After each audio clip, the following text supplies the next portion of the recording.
गौशाला का स्थान घर की अपेक्षा 10 गुना ज्यादा फल देने वाला होता है।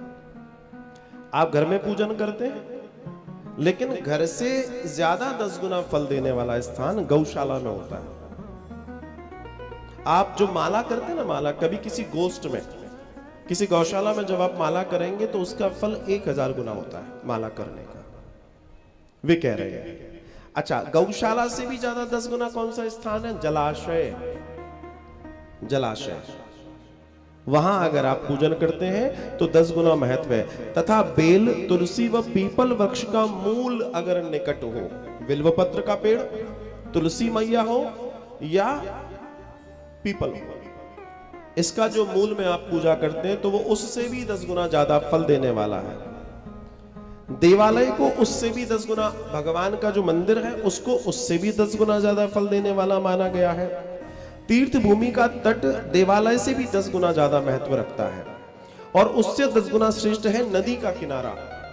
किसी पवित्र नदी के किनारे जब आप पूजन करते हैं तो वो और भी ज्यादा 10 गुना फल देने वाला है, और उससे 10 गुना उत्कृष्ट तीर्थों का जो तट है, जो तीर्थ है उनका तट, और उससे 10 गुना सप्त गंगा नामक नदियों का तीर्थ, गंगा, गोदावरी, कावेरी, ताम्रपर्णी, सिंधु, सरयू और नर्मदा, और इन 7 नदियों को सप्तगंगा कहा गया है। और इनसे भी ज्यादा 10 गुना पुण्य जहां से प्राप्त होता है वो पूजा होती है समुद्र के तट पर, समुद्र के तट पर। अच्छा, आप में से कई लोग समुद्र के तट पर गए होंगे। एक छोटा सा उपाय बताते हैं, अगर गए हो तो ठीक है, जाए तो कर लेना। समुद्र का जल एक बोतल में भर लाना, और जो लैब इंस्ट्रूमेंट मिलते हैं ना, लैब इंस्ट्रूमेंट, वहां पर कांच की बोतल मिल जाएगी, या कांच की बोतल बाजार से अरेंज कर लेना, आजकल तो ऑनलाइन सब मिलता है। उसमें उस पानी को भर लेना। बोतल व्हाइट होनी चाहिए, व्हाइट, सफेद कांच का। तो दर्शन यह है कि उसको अपने घर में ऐसे रखें कि जब सूर्य की किरण पड़े आपके घर में तो उससे टकराकर अंदर आए। सूर्य की किरण जब उस बोतल पे पड़ेगी जिसमें समुद्र का पानी, आपको ध्यान रखना है कि जो समुद्र का पानी है वो सबसे ताकतवर है इस पृथ्वी में, सब कुछ वही मिल रहा है जाकर।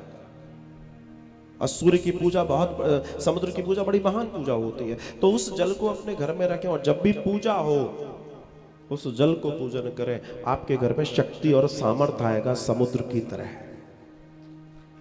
ये समुद्र विज्ञान का दर्शन है। हमारे यहाँ एक समुद्र शास्त्र है, ये उसका दर्शन है, क्योंकि उसमें असीम ऊर्जा है। हम जैसे न जाने कितने आए कितने चले गए, लेकिन समुद्र समुद्र है, उसमें इतनी ताकत होती है। तो उन 7 नदियों से भी श्रेष्ठ 10 गुना जो है समुद्र का तट। आप लोग समुद्र के तट पे जाते तो हो ही, लेकिन महत्व नहीं मानो, जबकि समुद्र के तट पर पूजा होती है। और एक और पूजा होती है, नाव में बैठकर समुद्र के मध्य में जाकर, इसको समुद्र पूजा कहते हैं। ये समुद्र पूजा जो व्यक्ति कर ले, जो व्यक्ति ये समुद्र पूजा करता है, उसको फिर तरक्की करने से दुनिया की कोई ताकत रोक नहीं सकती। वो इतनी तरक्की करता है अपनी जिंदगी में। बड़े बड़े बिजनेस घराने के लोग हर वर्ष लुके छुपे जाकर समुद्र के मध्य में पूजा करते हैं महाराज, और ये विशिष्ट पूजा कहलाती है। क्योंकि समुद्र की पूजा मतलब समुद्र जैसी शक्ति 73%, 2% इस पृथ्वी पर उसका साम्राज्य है, 72% जिसके अंदर ताकत है पूरी पृथ्वी की। सोचो वो आपके साथ आ जाए। और एक और कारण, और एक और कारण, ये शरीर 5 भूतों से बना है, पृथ्वी, जल, वायु, आकाश, अग्नि। और इस 5 भूत में सबसे ज्यादा हमारे अंदर कोई चीज है तो वो है जल। इस पृथ्वी पर सबसे ज्यादा है तो वो जल, पेड़ों में सबसे ज्यादा है तो जल, और वही जल तत्व जो कि सबसे ज्यादा हमारे अंदर है। तो इसलिए उसको जितना आप बढ़ाएंगे उतना वो आपको लाभ करेगा, आपका कल्याण करेगा, आपका कल्याण। इसलिए हमारे यहां जल को बड़ा महत्वपूर्ण माना गया है। वे कहते हैं कि समुद्र तट स्थान इससे भी 10 गुना अधिक पवित्र माना गया है, और पर्वत के शिखर का प्रदेश समुद्र तट से भी 10 गुना ज्यादा। तो पर्वत का शिखर है, सबसे अधिक महत्व वह स्थान जानना चाहिए जहां मन लग जाए।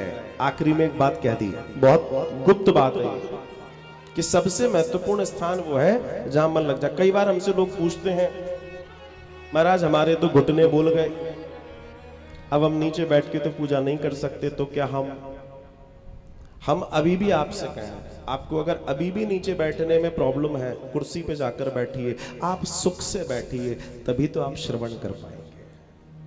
आपको जहां सुख महसूस हो, जहां कंफर्ट हो, ध्यान रखना आप असहज अवस्था में कुछ नहीं कर सकते, आप सहज होने चाहिए। आपकी पूजाएं, कई लोग मुझसे पूछते हैं, रात का जो मेरा प्रोग्राम चलता है 9 बजे वाला, उसमें कई लोग प्रश्न करते हैं, हम पूजा कब करें? सुबह ये लोग बच्चे जाते हैं स्कूल, पति जाते हैं, सबका करना पड़ता है। हम कहते हैं भैया सबसे पहले सुबह जब तुम स्नान कर रहे हो 10 मिनट में लड्डू को नहला दो।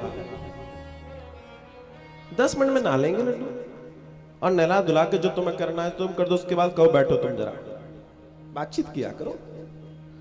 उसके बाद जब तुम सारे कार्यों से निवृत्त हो जाओ, जब तुम्हें लगे अब थोड़ी सहरी सांस ली है, तब तुम्हारे अंदर जब प्रेम जागृत हो, तो तुम्हें लगता हो तो 1 बजे, तुम्हें लगता हो तो 2 बजे, तुम्हें लगता हो तो 12 बजे, जब तुम्हें लगता हो तब अपने भगवान के साथ बैठ के आपको जो करना है वो लगेगा, वो लगेगा।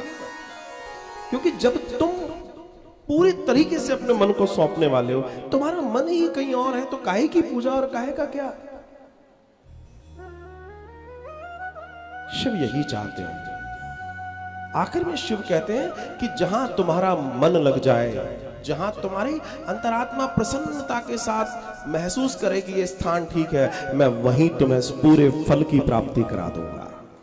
भगवान कह रहे हैं, मैं वहीं तुम्हें समस्त फलों की प्राप्ति कराकर तुम्हारे जीवन को धन्य धन्य करके तुम्हें ऐश्वर्य की प्राप्ति करा दूंगा, तुम्हारे जीवन को धन्य कर दूंगा, तुम आनंद के साथ अपने जीवन को जी पाओगे।